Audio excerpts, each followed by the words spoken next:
Today's daily code problem of the day is shortest distance after road addition queries, part 1, number 3243.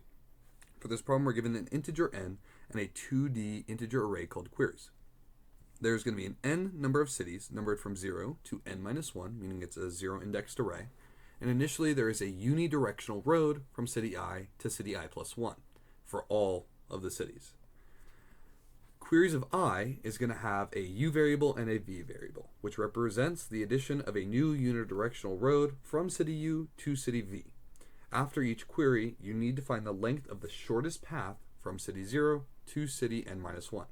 We want to return the answer, where for each integer in the range 0 to queries.length minus 1, our answer of I is the length of the shortest path from city 0 to city n minus 1 after processing our query. So, initially, each city is going to have a unidirectional, meaning it goes one-way road, like this. So that is how our array starts. However, our queries are going to give us new roads to implement. So this road goes from 2 to 4. My initial approach to this problem would be, let's take this and turn it into a array. So we're going to say this is a part of our array. This is your index 0, index 1, index 2, index 3, index 4. And using this, we can consistently find and update the new longest path they can travel. So initially, at index 0, we're going to have the value 1, meaning that it can move to node 1. 2 will have the index 3, or it'll have the value 3 because it can travel to node 3. So on and so forth like that. So when we would come across query 2.4, we would go to node 2 and update it and say, hey, you don't go to 3 anymore. Now you go to 4. That's your new longest path. That's what we will take. Initially, this seems like it would work. If instead of going to 1, we went to 2, right? However, what if we skip over 1 and 1 goes to 4? Our ultimate goal is to reach 4 in the shortest number of steps. So if it is possible, by going straight here to 1, we could then jump over to 4, meaning that would be 2 steps. If we jumped over our 1 node, meaning we go straight to 2, and then go to 3, and then go to 4, this would be 1, 2, 3 steps, which is not equal to our 2 steps, of course. And that is why an approach like that, where we just automatically take the maximum step from each node, would not work. It could leave us in a situation where we skip over the shortest path. So what other approaches can we have to this problem?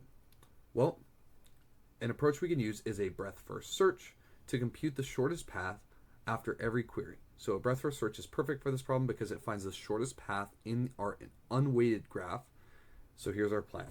We're going to represent our graph using an adjacency list.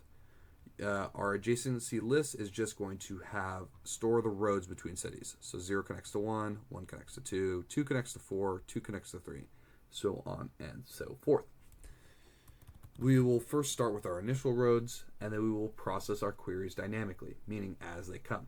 So for each query, we're going to add our new road to our adjacency list. And after adding our road, we will run our breadth-first search to compute the shortest path. We will then return our results.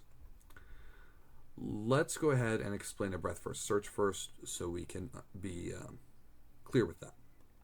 So let's go ahead and explain breadth-first search real quick. I drew up some things so we could go through it. So breadth-first search is a graph traversal algorithm that explores the nodes in a graph layer by layer. It starts at a given node, so we could call A our source node or our root node. And then it moves on to the next layer of nodes. So it will traverse it layer by layer. So we'll start at A. We'll start here. And then we will go here to this layer. And then to the bottom layer. So on and so forth. Right? So starting from our source node, we're going to add our nodes to a queue. So first thing we do is we add A to a queue. A is the node that we're going to be traversing. So then when we process A, we pop it out of the queue, and then we're going to look to C. Okay, it connects to B, it connects to C. So we're going to add C to the queue. We're going to add B to the queue. And then when we're done processing A, we will then pop B from the queue. Then we'll look at B. We'll see, okay, D and E. So then we're going to add these two to the queue. So we have E in the queue. We have D in the queue. We'll process these. And basically this algorithm finds the shortest possible path just by the nature of its traversal. So it is constantly looking to get to a specific node. In our case, it's going to be 4, but in this case, it could be D. So now it knows if it goes from A to B to D, that is the shortest path. We found our node. Let's say if we want to go from A to F, well, now we're at D. D doesn't have any children node. So we're like, hey, get rid of D. We look at E. Hey, E doesn't have any children nodes. So let's get rid of E. All right, so now we're looking at C. C connects to F. Oh, hey, F is what we wanted. Sorry, we're going to pop C first before we put F in the queue. But now we pop C. We see F. Oh, boom. F is what we wanted. So we're done processing C. We pop F. We found our node. And we can backtrack and say, hey, we looked at C from A, and that is our path to F. Let's go ahead and jump into our code. We're going to start in our main function. And the first thing we're going to do is initiate a list or an array list, which is going to hold our answer.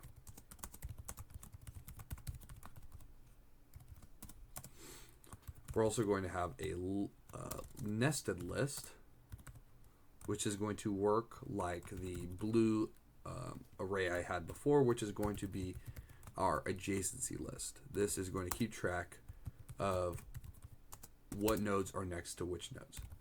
So we're going to know who's next to who, how we could get from who to who, so on and so forth. I can actually pull that back up. Yep. So this is our adjacency list. It shows like if we need to get from A to F, okay, A is connected to C, which is connected to F. So boom. That's how we get to F. So that's going to be our adjacency list. And then we are going to initialize our adjacency list for the graph. So what the initial graph is. So for each integer I is equal to 0 as long as I is less than n, I can increment. And it's going to be very basic. We're going to have adjacency list dot add a new array list because it is a nested list. Then we are going to initialize the edges. So that's initializing the graphs within, or the lists within the lists. Now we're going to initialize the edges of each list. So for each integer I is equal to 0 as long as I is less than n minus 1, I can increment. So we're doing this because we don't want to go out of bounds. Our node 4 will not connect to a node 5. So we do not need to do node 4. So adjacency list dot get I will add I plus 1 as its value. So node I, let's say node 0, is connected to node I plus 1. So 0 plus 1. 0 connects to 1. Yep. Next, we're going to process each query to add our new roads. And we'll do this first because we want to process the query and then do the operation to find the shortest path. So for each integer array road in queries, we're going to have an integer value u, which is our road of 0, or our city that's connected to the next city. Our integer value v is equal to road of 1. We can actually change this to from and to. So it's coming from that city and going to that city. Next, we're going to add it to our adjacency list. So list.get from dot add to. Simple as that. Then we're going to have an answer. dot add our answer list up here, answer dot add, and then we're going to call to a helper function, and we're going to pass it our n value and our adjacency list. So breadth first search, that is going to be our helper function. It's going to do a breadth first search on our function, on our however many cities we have, which is the number n, and our adjacency list that we've concocted, which is just this right here. We're adding a from and a to city. After our breadth first search is done and this for loop is done going through each row in queries, we can return our answer. We're going to convert our list to an integer array because that's what our output should be up here. So answer dot, we're going to stream it, map to integer. I is going to stay the same, so this is our lambda function. I to I, stay the exact same, to array. So we're just converting our linked or our list or our array list to an integer array. It's as simple as that. So we have our integer list or our answer list, our adjacency list. We initiate our adjacency list with a list within each index. For each index, we add their initial row, which is from 0 to 1, 1 to 2, 2 to 3. Then we go and see, hey, what's our first query? We add the from the to our adjacency list and pass it to our breadth first search so it can find the smallest path from our start node to our end node. So let's go ahead and jump into our breadth first search. Breadth first search is going to be a private, it's going to return an integer called breadth first search. It's going to receive integer n, and it's going to receive a list of lists of integers, and then we could call it our adjacency list. So we're going to have a Boolean array, and it's going to be called visited. Why do we have a Boolean array called visited? Well, this is going to keep track of nodes that we've already visited. Let's say we've already traversed from 0 to 1, but we also have a second road for, or let's say we've traversed from 0 to 1 to 1 to 2, and for some reason we have a road that goes from 0 to 2 or whatever that we haven't already traversed, and we know for a fact that going from 2 to 4 is slower than going from 1 to 4. There is no reason for us to traverse to 2 twice. We've already visited that node. We know that it's a slower traversal. So we're going to use a Boolean called visited to ensure that we do not double travel nodes. We'll then have a queue called integer. This is going to be our queue.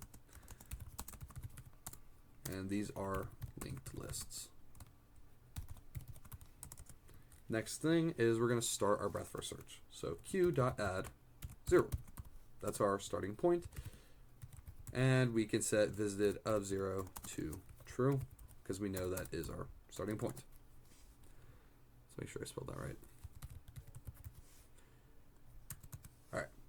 Then we're going to track the number of nodes in our current layer and the next layer. So int current layer is going to be equal to 1 because we're going to start with one node. Int next layer will be initialized to 0 because we do not know how many layers are there or how many nodes are there yet. Then we'll have our int layers explored, which is just going to simply keep track of how many layers we explored to find the smallest amount of layers that we need to explore. Next, we're going to perform our breadth first search until our queue is empty. So we're going to visit each and every node. So while not queue.is empty, we're going to process our nodes in the current layer. So for each integer I is equal to 0, as long as I is less than our current layer count, I can increment. So we're going to have an int called current node, which is going to be equal to queue.poll. This is going to be the node that we're analyzing.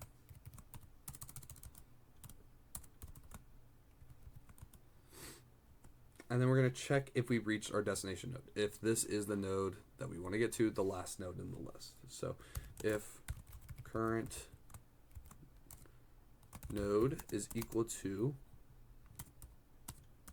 n minus 1, then we've reached where we want to go. So we can return layers explored. That is the count it took for us to get from 0 to 4. Otherwise, we're going to explore all of our adjacent nodes. So for each integer neighbor is going to be equal to, or for each neighbor in our adjacency list dot get our current node. If the node's already been visited, then we can skip it, so continue. Otherwise, we're going to add it to our queue, so queue.add neighbor. We added our neighbor, and then we're going to increment our layer count. That's going to be how many places we had to traverse.